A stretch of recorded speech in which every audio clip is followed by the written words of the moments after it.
Naglandfall ang bagyong Helen sa Isabela kaninang madaling araw. Nagdulot ito ng malakas na ulan at hangin sa naturang probinsya. Makibalita tayo kay Oscar Oida. Oscar. Yes, Mark. Medyo malakas nga ang buhos ng ulan at malakas din ang hangin nung dumating tayo sa may Isabela kaninang madaling araw. Dito kasi naglandfall ang bagyong Helen. Pero habang lumalapit ang liwanag, Mark, ay unti-unti nang humina ang ulan.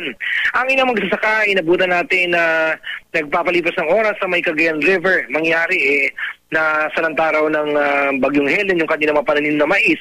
Kaya nagtsatsaga na muna sila sa mga maliliit na isda bilang pantawid nga ng gutom sa buong maghapon. Ang iba naman, inabutan nating abala sa pag-aayos ng kanilang mga pilapil nang sa ganun maisalba pa ang mga pananim na natitira. Pero paglilinaw, Mark, ng lokal na pamahalaan ng Isabela, very minimal daw ang naging epekto sa kanila ng bagyong Helen.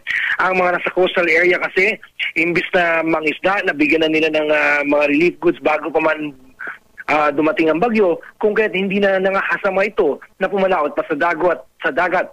Pinapatupad din, Mark, ang liquor ban sa naturang lalawigan dahil sa eksperyensya nila, Mark. Sa tuwing magkakaroon ng casualty, kadalasan daw, ang mga ito ay napapag-alamang nakainom.